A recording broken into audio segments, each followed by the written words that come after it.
You've had the highest scoring teams you faced in the last 14 days.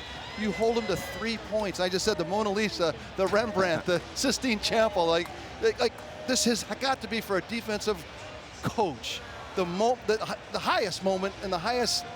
This has got to be the Everest. I can't think of anything else to describe it. All the odds are against it. Yeah, I mean, look, it's a great performance by our football team. We did what we had to do, and we scored enough points. We played good enough defense. We controlled field position in the kicking game.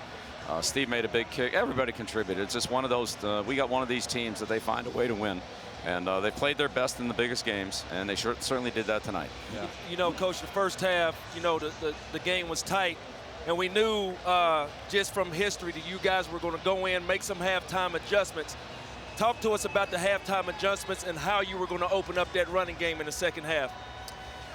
Well, it was tough. I mean, certainly they played well defensively, and finally we got it going in the fourth quarter when we went to the 2 tight ends and went to empty, and we were able to get some matchups there and hit Rob down the seam, got Julian on a couple matchups against the linebackers and got the touchdown, so that was big for us. Then on the last drive, we hit a couple of those power runs, you know, double team kick out and run up inside, and got the ball across midfield, and Steve made the kick. So it's just, you know, I felt like we were moving the ball, but we just couldn't finish. We get a penalty or get a negative play and get a couple first downs, and then it's 2nd and 12 or 3rd and 13, and you know, they're too good on defense to convert those. Let's take it. So you had the ball, you got 3 points till mid-4th quarter.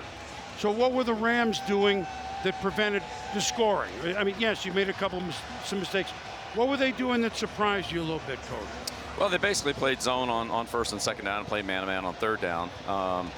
And that didn't surprise us. Again, I'd say where we had problems when we got into long yardage. Now, they made a couple stops on 3rd and 3, 3rd and 4 at the end of the half. They covered Rob over the middle, and then we got stopped on 4th and 1. So, but essentially that's what the game was. When we were picking up first downs, we just weren't able to string enough of them together before they could make a play or get us into a longer yardage situation. I want to go to Patriots history, not the big picture yet, and then with these guys, but since you've started here, Troy Brown, Wes Welker, now Julian Edelman, who is now Danny Amendola. Third Danny Amendola. There are others in that. Look, the patterns, et cetera, are different from 2001 to 2007. Well, that was Randy, but you know what I'm saying. To every pattern's different with Randy. There's no other Randy Moss. There's Randy Moss and there's everybody else. That's right. But no, we've always had great slot receivers. And what is it? And we've always had good backs. We had, you know, we had Kevin Falk, and then we had Vereen, and then we had James White. So we've always had good production out of our running backs, especially on 3rd down, and our slot receivers. But in crunch time, here was Edelman. Yeah, the MVP. absolutely. Again, you know, Julian's a tough kid that makes yards after the catch, and you know, he's just a great competitor. And he competed hard today. You know, in those zone coverages, he was able to find some space in there. Tom hit him, and you know, he made a couple big 3rd down conversions for us as well. In the end, we got the matchups on Gronkowski on the touchdown drive, which really made the difference. You know, Coach, we talked all week. You heard everything about Brandon Cook was in the New England Patriots camp, then he got traded to L.A. Can you talk to us about your approach to taking him out of the game? Because I think defensively, y'all had a great game plan to utilize him. Well, we basically put Gilmore on the whole game, and it was a mix of man and zone coverage, and then we doubled Woods, and those are really the 2 guys that you know, we were most concerned about. Obviously, you know, Anderson and Gurley in the running game, and Reynolds and Everett as well in the passing game. I mean, they got too many good guys. You can't double everybody, but we've had a lot of double coverage on on Woods, and basically Gilmore on Cooks. Coach, when we were trying to make this game plan against the Rams, the only other team that kind of did this to them were the Bears late in the season. Were they the biggest influence? Was that the film that kind of gave you some ideas, or what were the influences coming into this game that said, this is how I want to attack this football team?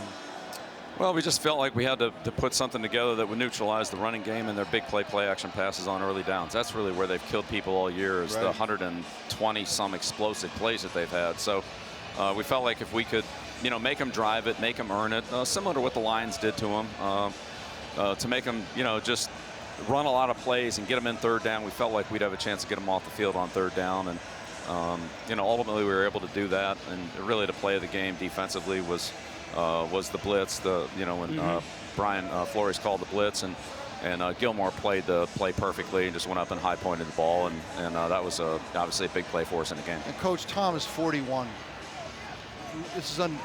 everything about today is unprecedented. That's another thing that's unprecedented, that this guy is just, he doesn't show, and there's no chinks in the armor at 4. It's not possible. Can you explain this thing that's inexplicable?